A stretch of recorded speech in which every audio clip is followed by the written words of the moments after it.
Les situations et les circonstances de la vie sont déterminées pour une large part en fonction du hasard. Le libre arbitre, c'est plus une question d'adaptation que de choix libre. Lorsque ces circonstances sont dramatiques, lorsqu'elles se déroulent à partir d'un événement dramatique, toutes les bifurcations qui suivent demandent aux individus qui sont impliqués dans leur déroulement des efforts de discernement et d'adaptation qui ne peuvent jamais être justes. Lorsque la soif de liberté, la soif de vengeance, la soif de survie sont engagées, les pulsions les plus sombres entrent en jeu. La pulsion de mort devient si intense, si libérée, qu'elle prend le pas sur le jugement.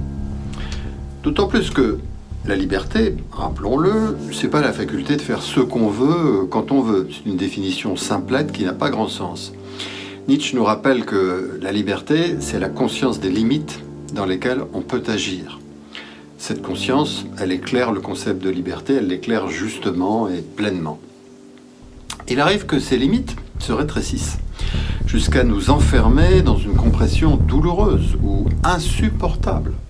À partir de ce moment, on entre dans une logique de destruction que rien n'arrête, et surtout pas ceux qui sont concernés par ce processus de destruction. C'est exactement ce qui va se passer pour le trio composé des 3 personnages principaux des Jours sans. On pourra les trouver caricaturaux ou irréalistes, pourquoi pas. On peut aussi penser que le polar, et Les Jours sans en est un genre mineur qui ne contient pas la dimension ou la capacité de la grande littérature qui, quand elle recompose le monde, le donne à voir et à le comprendre. Mais peut-être que le polar nous apporte quand même une clé qui lui est prêtée par la littérature.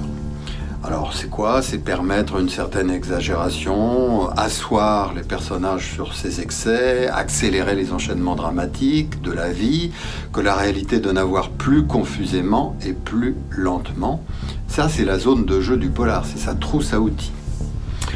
Mais finalement, ça ne s'écarte pas énormément des chemins empruntés par la littérature. Ce que ça dit, c'est que, avec une certaine insistance, parfois une sorte de panache, ce que dit le polar, c'est que le réel est dur, le réel est insupportable. Lecteur, mon frère, tu te crois embarqué dans une balade imaginaire, mais tu fais fausse route. C'est la dureté du monde et sa sinistre perspective de finitude qui t'est servie en condensé et sans complaisance pour te faire avaler la pilule. On joue sur la vitesse, l'intensité, l'accélération du drame, sur le côté inopiné des situations qui n'ont plus rien à voir avec ton train-train quotidien, avec notre train-train quotidien. Pourtant, il s'agit bien de lui, de ce train-train. Sous des allures bien tranquilles, ce train-train, sous l'effet du hasard, il peut basculer dans le drame, dans l'horreur, avancer plus vite que prévu vers la mort. Et c'est ce que vivent les personnages des Jours sans. 3 paumés, allergiques à la vie en société, sont pris au piège par des circonstances hasardeuses qui les font basculer dans le crime et dans la fuite, ce que bien évidemment ne peut supporter la société, qui les arrêtera et qui finira par les détruire.